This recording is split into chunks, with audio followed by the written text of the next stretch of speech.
Graça e paz.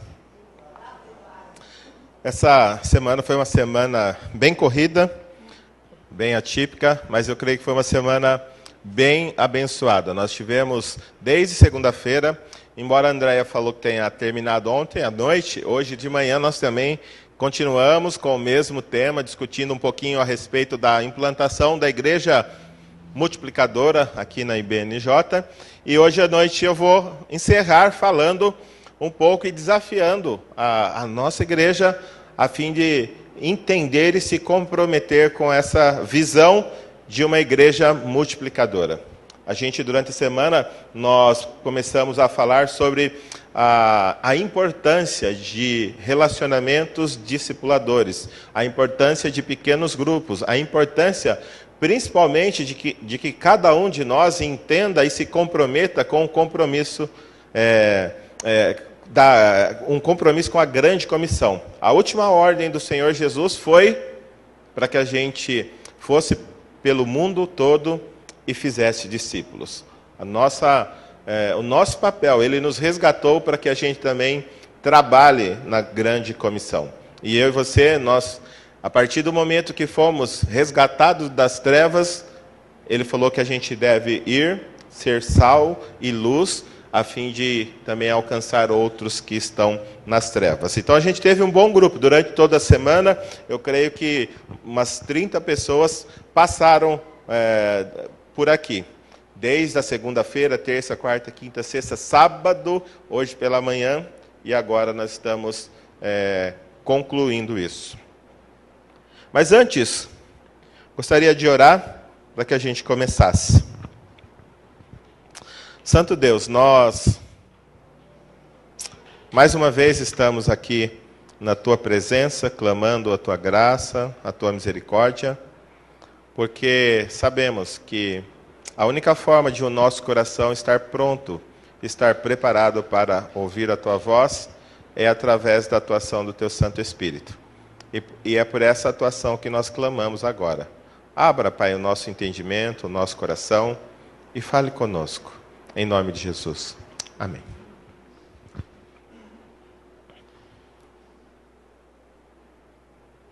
Qual a diferença? Nós pensamos um pouquinho essa semana sobre um organismo vivo e uma organização religiosa.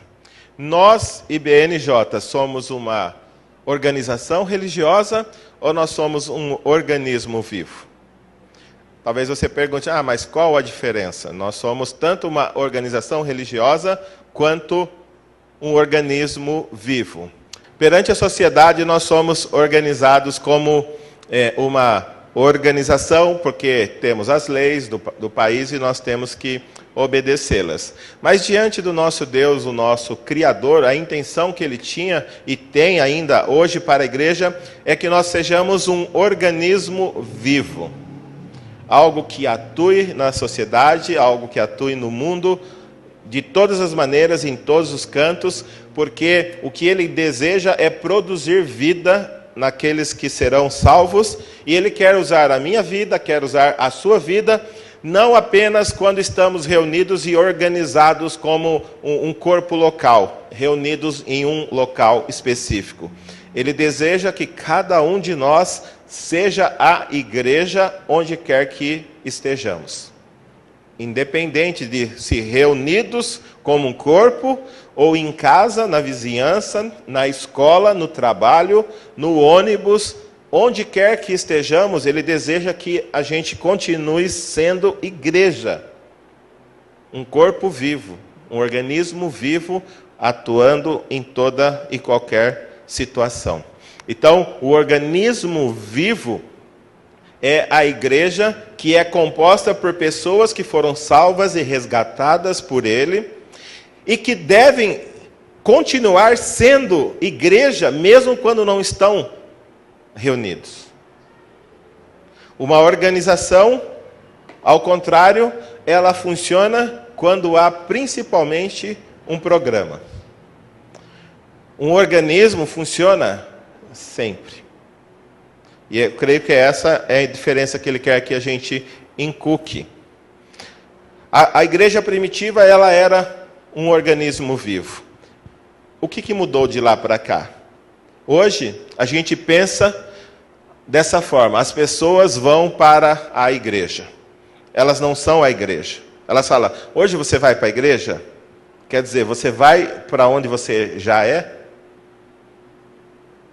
Então, hoje nós falamos: vamos para a igreja? Não, nós somos a igreja. Vamos nos reunir hoje como corpo? Aí sim. O difícil também é que hoje a igreja se reúne em um único dia especial da semana. E nós vimos isso durante toda a semana. Nós voltamos a praticar o que a igreja de Atos praticava. Todos os dias, no templo e de casa em casa. Nós tivemos essa semana todos os dias aqui no prédio da IBNJ. Não apenas um dia. Alguém reconhecido ministra. Quem que ministrava na época da igreja primitiva? Só os 12 apóstolos? Só Jesus? Só os 12? Quem que ministrava? O que Pedro diz? 1 Pedro 2,9. Nós somos o sacerdócio real. A nação santa. O povo adquirido. Para quê? Para anunciar as grandezas daquele que nos chamou das trevas para a sua maravilhosa luz. E ele está falando para quem? Será que ele está dirigindo a carta dele apenas para os pastores? Não, ele está dirigindo para todos os irmãos que estão espalhados pela Ásia, pela Betínia, pela Capadócia. Irmãos que estão sendo perseguidos e foram espalhados, mas mesmo distante, na diáspora, eles deveriam continuar sendo sacerdotes e anunciar a grandeza daquele que os chamou da luz. O que mudou também é que hoje, esses sacerdotes, ele faz algumas coisas para elas, para as pessoas que se reúnem. Ensina, prega, indulgência, cura e todas as outras coisas que a gente faz como igreja. Ou por elas, em um ritual ou em entretenimento. Na verdade, o que mudou é o seguinte: hoje a gente tem uma grande tensão entre programas e princípios. Nós vamos funcionar baseado em programas ou vamos funcionar baseado em princípios? O que é uma igreja baseada em programas? Uma igreja baseada em programas é uma organização reunida em um prédio que abriga um conjunto de programas que ocupam um número pequeno de membros, enquanto a maior parte da igreja se torna consumidora em assistir e avaliar esses programas. A cada apresentação, o público deseja algo novo e com mais qualidade.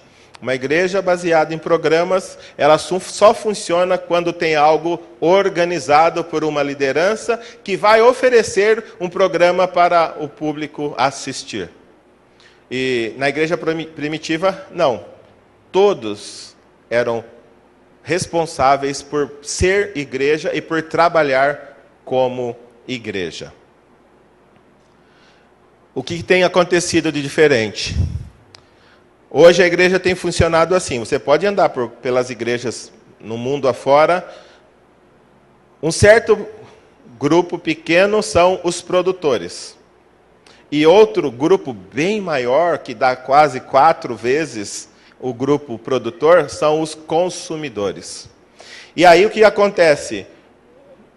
Num corpo que 100% das pessoas deveriam trabalhar e produzir algo para o cumprimento da grande comissão, o que acaba acontecendo? Um pequeno grupo trabalha e ele fica sobrecarregado. E você vê que na nossa igreja é assim, pessoas que têm 2, 3 cargos, enquanto outros que não têm nenhum. Por quê?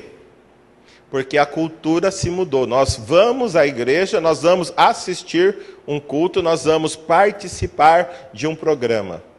Quando, na verdade, a igreja primitiva funcionava de segunda a segunda, todos os dias, tanto em casa como no templo. E isso é o que nós queremos resgatar. Que todos os irmãos sejam servos fiéis cumprindo a grande comissão.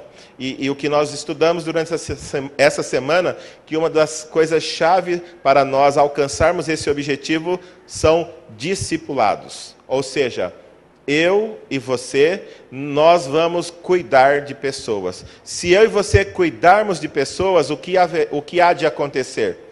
Todos serão produtores. Deixarão de ser consumidores e passarão a produzir algo. Porque, é claro, no culto não tem espaço para todas as pessoas fazerem algo.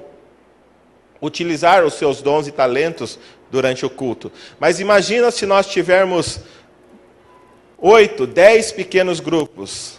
Todos terão a oportunidade tanto de ministrar, de ensinar. Imagino todos nós cuidando de uma pessoa durante a semana, discipulando alguém. Todos nós deixaremos de ser consumidores e passaremos a ser produtores, cooperadores com a grande comissão. Então, 80% consumidor e 20% produtor.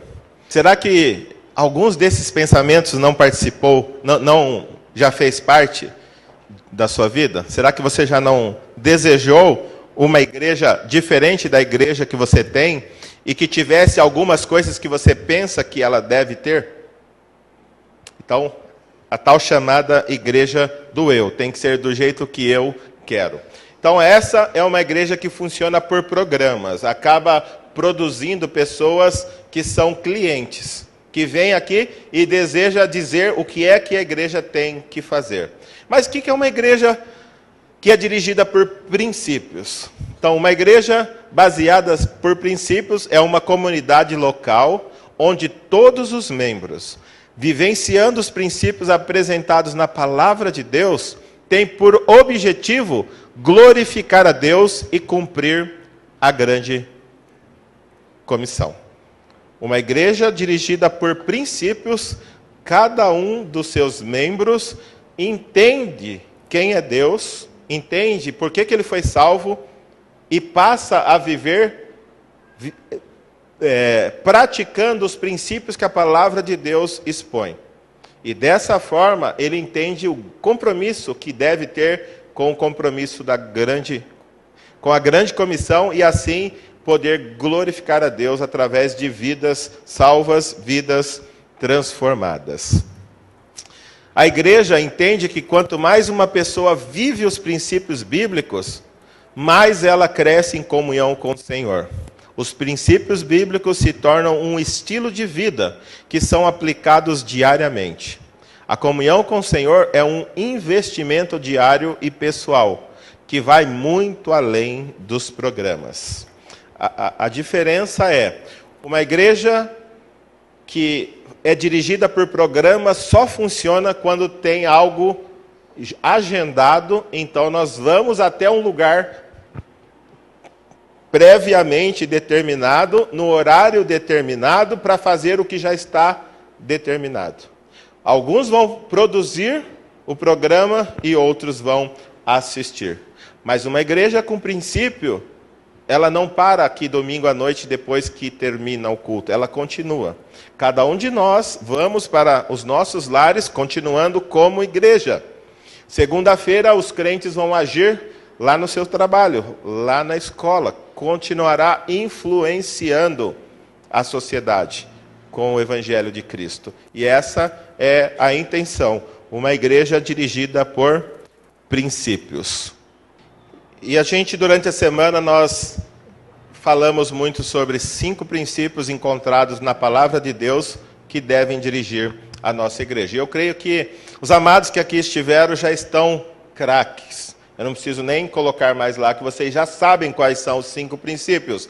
Mas vamos falá-los novamente, a fim de que aqueles que ainda não tiveram contato com os 5 princípios possam começar a ter, e dessa forma também serem incendiados com esses princípios que a gente vai procurar implantar na igreja. Para que tudo isso funcione, para que tudo isso comece da maneira certa, nós temos que começar com o primeiro princípio, que é... O quê? Muito bem, o primeiro princípio é a oração. tudo deve começar com a oração. Se você quer saber se você deve ou não participar, se isso é ou não é de Deus, se a gente pode ou não pode, se a gente... ore. E Deus vai falar ao seu coração se você deve ou não se envolver com isso. Segundo princípio que nós falamos durante a semana é... Muito bem. Evangelização discipuladora. E a gente viu uma grande diferença do que é feito. Hoje é assim, um vai e evangeliza e traz para a igreja para que outro discipule. Então, quem melhor do que a pessoa que ganhou alguém para Cristo para compartilhar o restante do evangelho com ela do que essa mesma pessoa? Então, a gente departamentalizava. Não, eu sou evangelista. Ele lá é o discipulador. Não, agora a gente vai trabalhar para que todos sejam o quê? Discipuladores. Nós vamos capacitar você a falar de Jesus, mas também caminhar com essa pessoa para que ela se torne um discípulo de Jesus. Ok? Terceiro princípio. Oi? Plantação de igreja. Se os discípulos começarem a se multiplicar, naturalmente igrejas serão iniciadas, serão plantadas. Quarto princípio? Formação de líderes. É impossível que uma igreja cresça, é impossível que haja plantação de novas igrejas se líderes também não forem formados. E a gente viu uma das coisas principais. Aonde estão esses líderes? Aonde? Aqui, ó. Está aqui sentado. A nossa liderança está aqui. Você será desafiado a se comprometer com os trabalhos da igreja, você será desafiado a se comprometer com a grande comissão. E eu sei que talvez você vai dizer, eu, como Moisés, Senhor, manda outro. Mas a gente vai lembrar, a capacitação vem de Deus. E você é capaz de fazer aquilo que Deus está pedindo para você. Aquilo que Ele pedirá de você, Ele também o capacitará a realizar. E o último princípio que a gente estudou essa semana foi? Compaixão e graça. É muito simples, muito claro quando mostra a Bíblia diversas vezes Jesus olhando para aquela multidão como ovelhas sem pastor e teve compaixão delas. Então, se a gente não olhar para esse mundo perdido com compaixão e graça, nós não seremos uma igreja neotestamentária, que olha para o mundo perdido e chora por ele. Portanto, hoje nós vamos ler Atos 8, de 1 a 4, e nós vamos pensar um pouquinho a respeito de uma igreja que vive dirigida por princípios. E Saulo estava ali, consentindo na morte de Estevão. Naquela ocasião, desencadeou-se grande perseguição contra a igreja em Jerusalém. Todos, exceto os apóstolos, foram dispersos pelas regiões da Judéia e de Samaria. Alguns homens piedosos sepultaram Estevão e fizeram por ele grande lamentação. Saulo, por sua vez, devastava a igreja. Indo de casa em casa, arrastava homens e mulheres e os lançava na prisão. Os que haviam sido dispersos pregavam a palavra por onde quer que fossem. O 4 novamente. Os que haviam sido dispersos pregavam a palavra por onde quer que fossem. Pai, mais uma vez nós confessamos que somos dependentes da atuação do Teu Santo Espírito em nossas vidas para compreendermos as maravilhas da Tua palavra. E é por essa atuação que clamamos agora. Fale aos nossos corações, Pai. Em nome de Jesus. Amém. Podemos assentar. Nós estamos vendo aqui que a igreja, logo no seu início, cresceu de maneira maravilhosa, de maneira assombrosa. Se você ver ali capítulo 1, capítulo 2, capítulo 3, a igreja foi de 120, passou para 2.000, 3.000 pessoas, depois passou para 5.000, e a igreja tem crescido e se espalhado por Jerusalém e região. Mas a última ordem do Senhor Jesus foi qual? Ide por todo o mundo. E quando ele começa o livro de Atos, Lucas registra uma ordem de Jesus, permaneçam aqui em Jerusalém até que vocês sejam revestidos do alto. Porque o Espírito Santo descerá sobre vós e sereis minhas testemunhas, tanto aqui em Jerusalém, como em toda a Judéia, Samaria e até os confins da terra. Mas sabe o que estava acontecendo? A igreja de Jerusalém estava virando o quê? Um clubinho, estava muito gostoso ali. Estava muito gostoso. É gostoso ter comunhão e estar com as pessoas que a gente gosta. Lembra Pedro quando estava lá no Monte da Transfiguração, que apareceu Elias e Moisés, e eles estavam ali num ambiente tão gostoso, a glória celestial se manifestando ali, e ele, mestre, é bom estarmos aqui, vamos fazer uma barraquinha, uma para o Senhor, uma para Moisés, uma para Elias, e vamos permanecer o resto da vida aqui desfrutando dessa glória celestial. Mas lá embaixo, o povo estava sofrendo. Os outros discípulos que tinham ficado ali estavam enfrentando um caso de possessão demoníaca e eles não tinham a capacidade e o poder para expulsá-lo. Enquanto Jesus e 2 dos discípulos estavam ali, 3 discípulos estavam lá em cima, se maravilhando com a glória celestial, a multidão estava sofrendo. E quando eles descem, a primeira coisa que encontra é um pai desesperado pedindo pela cura de um filho endemoniado. Às vezes, é gostoso ficarmos com quem a gente gosta, com quem a gente quer, com quem nos quer bem, com quem é cheirosinho, bonitinho, limpinho. Mas Jesus havia dito que eles deveriam ir por toda a região. Jerusalém, Judéia, Samaria e até os confins da terra. Mas eles queriam ficar todos ali juntinhos. E Deus, na sua sabedoria, na sua soberania, ele desencadeou então o quê? Uma perseguição. Capítulo 7, se você ler, a gente vê o primeiro mártir da igreja cristã. Quem foi? Estevão, um evangelista, pregando o evangelho, por onde quer que andava, e incomodou as trevas. Então ele foi, por pregar a verdade, ele foi perseguido, apedrejado até a morte.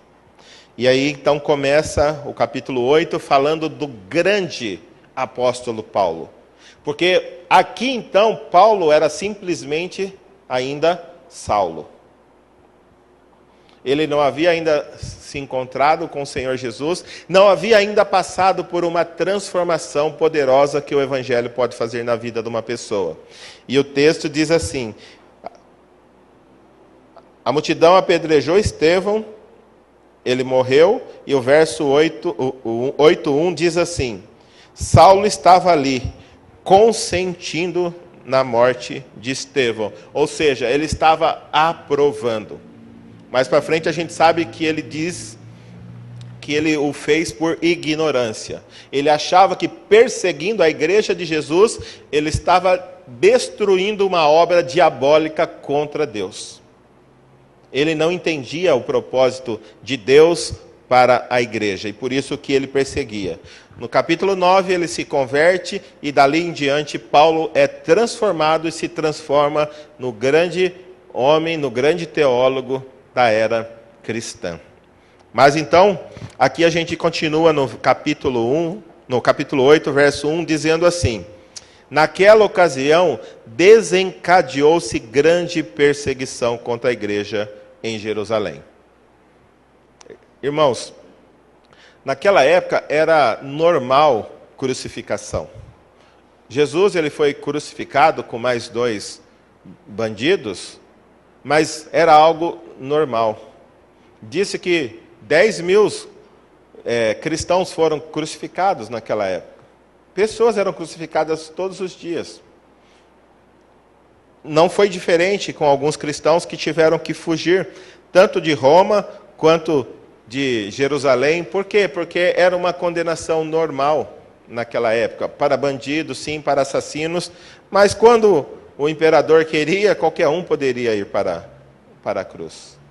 E a gente está vendo aqui que essa perseguição se desencadeou contra a igreja.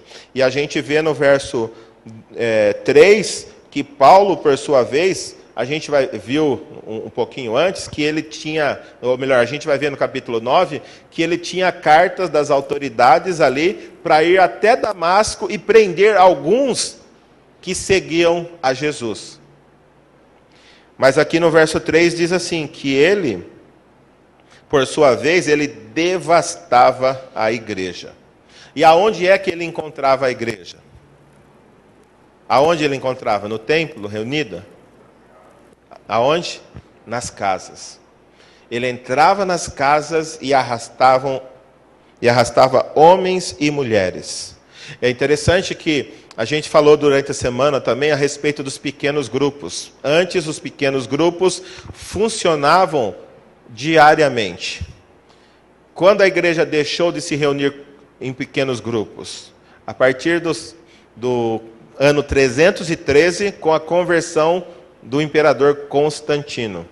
Ele passou então a construir grandes catedrais. E a igreja então deixou de ser igreja reunidas nas casas e passou aquele novo costume. Vamos à igreja? Então eles se reuniam nos templos. Por quê? Porque também o imperador queria saber o que eles conversavam, o que eles falavam. De casa em casa ficaria difícil para ele vigiar todo mundo. Então ele fazia grandes catedrais para que a igreja se reunisse lá e assim ele soubesse tudo o que os crentes falavam. Mas aqui, a igreja primitiva, ela era perseguida em sua própria casa. Homens e mulheres eram presos e lançados na prisão. Imagina você, sabendo que um dos seus amigos tinha acabado de ser morto porque ele era cristão. Você continuaria fazendo uma reunião, um pequeno grupo na sua casa, correndo o risco de terroristas invadirem a sua casa e levar você preso ou mesmo matar você? Aqui Estevão tinha acabado de ser morto, mas eles continuavam como igreja, se reunindo. E o verso 2 diz que homens piedosos sepultaram a Estevão. Você se arriscaria em buscar o corpo de Estevão, sabendo que ele foi morto por ser cristão? Você iria montar uma comitiva e iria buscar o corpo dele, sabendo que quem apedrejou ele poderia estar de olho e apedrejar você também? Mas ali diz que homens piedosos sepultaram a Estevão. E o verso 4 diz assim: os que haviam sido dispersos pregavam a palavra onde quer que fosse. Imagina se você tivesse que fugir de Campinas, porque se desencadeou uma perseguição contra os crentes aqui. E ela está se espalhando por todo o Brasil. E você tivesse que fugir sem nada. Chegando onde quer que fosse, você pregaria o evangelho? Sendo que você está fugindo por causa da pregação do evangelho? Aqui o texto mostra. Por onde quer que eles fossem, eles pregavam a palavra. Pregavam a palavra. Sabe, aí está a diferença. Se a igreja primitiva funcionasse apenas por programas, com horas marcadas ali no templo, com certeza, esses que foram dispersos, eles iam chegar e iam se ocupar de outra coisa, menos de pregar a palavra, porque por causa da palavra eles estavam em maus lençóis. Uma igreja que vive por princípio, ela vive esses princípios onde quer que esteja. E duas lições que a gente pode aprender aqui são essas. Primeiro, os irmãos da igreja primitiva, apesar da perseguição, apresentavam uma vida piedosa. A gente viu homens no meio da perseguição, e o texto diz: homens piedosos sepultaram Estevão. Não importa aonde nós estaremos amanhã, no trabalho, na escola, em casa, no clube, na padaria, todo e qualquer lugar que você estiver, é um lugar para que você exerça a sua piedade. O seu relacionamento com Deus deve refletir ali, onde quer que você esteja. Uma frase que nós estudamos durante a semana foi: a igreja primitiva era o reflexo da vida dos crentes. Era reflexo da vida diária daqueles crentes. Ou seja, reflexo da vida diária. O que eles faziam dia após dia era o que a igreja se tornava. Podemos dizer que a IBNJ é o reflexo diário das nossas vidas? Sim. Por quê? Quem é a IBNJ? Nós somos. Nós somos. E ela é exatamente o que eu e você somos e fazemos. Portanto, assim como a gente viu crentes sob extrema pressão, mantendo uma piedade, eu e você, não importa a pressão que estamos sofrendo, ainda assim devemos ter uma vida piedosa, porque é possível. Através dessa vida piedosa foi que aquele grupo impactou o mundo antigo. E eu e você podemos também impactar a sociedade que vivemos, se nós tivermos uma vida piedosa, independente das pressões que estamos vivendo. E o segundo ponto que nós podemos encontrar aqui é: os irmãos da igreja primitiva, apesar das perseguições, impactavam com o evangelho os locais onde chegavam. Uma das coisas que nós falamos aqui durante a semana é: se a IBNJ fechar a porta hoje, os nossos vizinhos, a nossa comunidade aqui, os quarteirões imediatos, aquele, esse aqui, o daqui, o da frente, perceberão que nós fechamos as portas? Se eu estiver passando aí para a rua, ou você estiver passando aí na rua, os irmãos vão falar: por que vocês fecharam a igreja? Não está mais funcionando a igreja? Ou vai passar desapercebido? O que vocês acham? Os irmãos da igreja primitiva diz assim que eles foram perseguidos, eles foram dispersos, mas onde quer que eles chegavam, eles faziam o quê? Pregavam o evangelho. Essa comunidade em que a gente está inserida vai perceber a nossa falta se eu e você funcionarmos como crentes e como igreja, não domingo, mas segunda, terça, quarta, quinta, sexta e sábado. Se nós impactarmos elas com a mensagem do evangelho, com as nossas vidas, essa comunidade sentirá a nossa falta. Mas se a gente funcionar só com programas realizados aos domingos, ela não vai perceber a nossa falta. Para ela, tanto fará estar aberta ou fechada essas portas, se eu e você não estivermos lá durante a semana. E a gente vê claramente, nós estamos falando de uma situação extrema.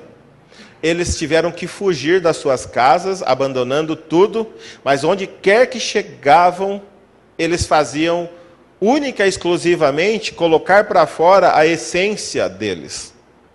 Eles não poderiam fazer outra coisa, porque eles eram crentes, e crentes são luzes onde quer que andem. A grande coisa é: a sua vida é dirigida por programas ou por princípios? Se for programa, sempre você necessitará de alguém dizendo a você o que você deve fazer na segunda, terça, quarta, quinta, sexta, sábado. Porque domingo você já sabe que vem para cá e alguém vai fazer algo para você assistir. Mas, se a sua vida é dirigida por princípios, você vai necessariamente orar durante a semana, você vai compartilhar o Evangelho durante a semana, você vai acompanhar pessoas que você estará vendo que se interessaram, você vai investir tempo para o crescimento espiritual dessa pessoa e seu também, para que você tenha o que oferecer para essa pessoa. E tudo isso visando o quê? Não o crescimento da nossa igreja, mas sim a glória de Deus, o cumprimento da grande comissão. Mas dessa forma, com certeza, alguns estarão vindo para cá. A igreja crescerá naturalmente, mas a nossa intenção não é apenas encher esse lugar, como nós já falamos durante a semana. Se a gente quer apenas encher esse lugar, nós podemos negociar os princípios e os valores, e a gente vai encher esse lugar. Falamos pela manhã, se a gente quer encher aqui, nós vamos em uma comunidade pobre e falar, ó, se vocês estiverem domingo na igreja, nós vamos dar cesta básica. A igreja estará aqui. Mas no próximo domingo eles não voltarão. Por quê? Porque eles não vieram por causa da beleza que há no Evangelho. Eles vieram por causa que eles estavam com fome.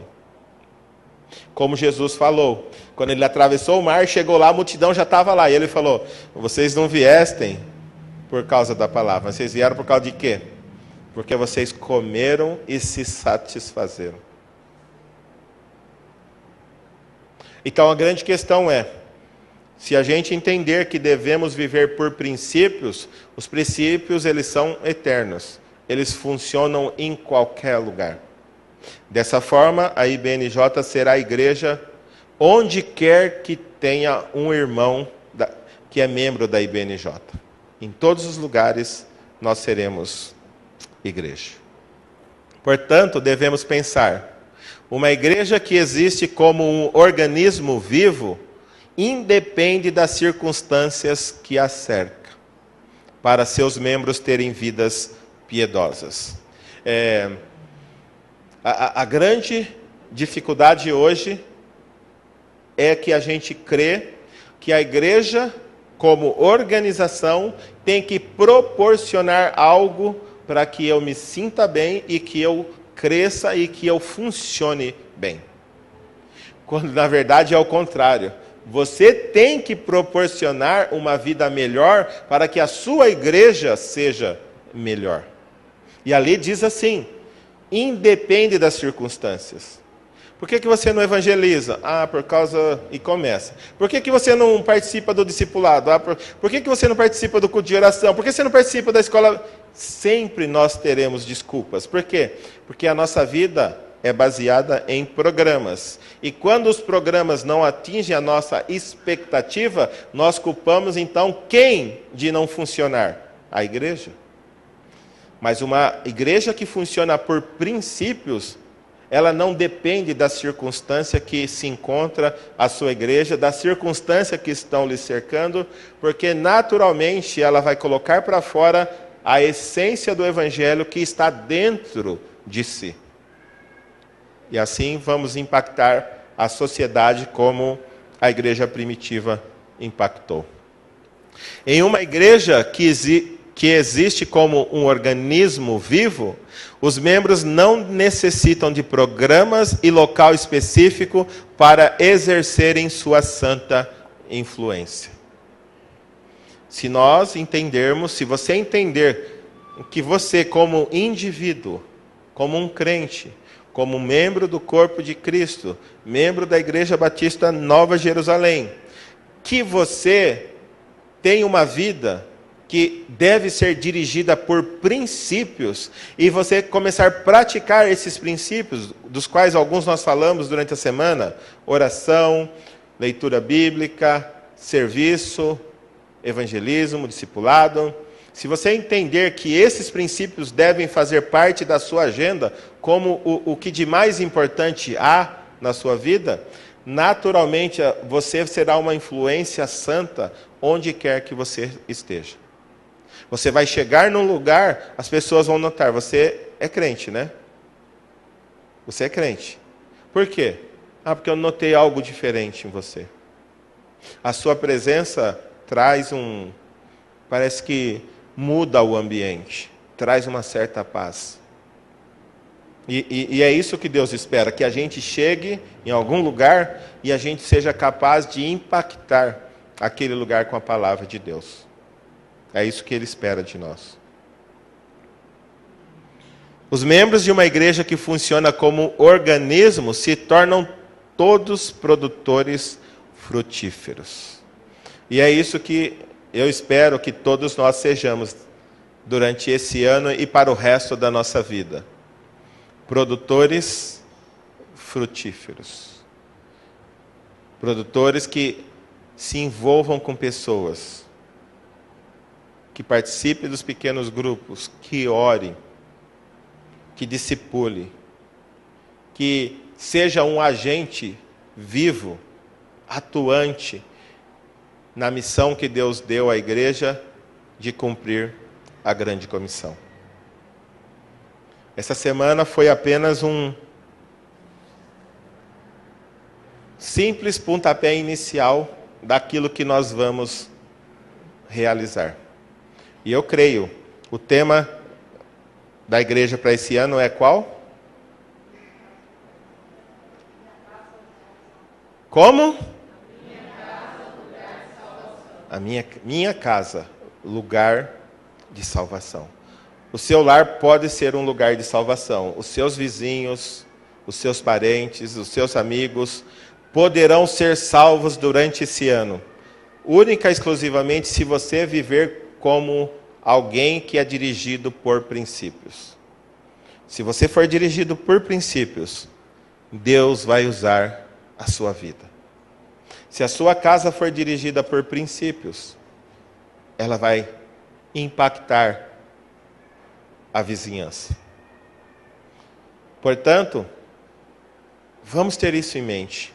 Vamos pensar durante esse ano em ter uma vida dirigida por princípios. Um organismo vivo, assim como a igreja primitiva, é direcionada por princípios eternos, visando a glória de Deus através do cumprimento da grande comissão. Para que você existe?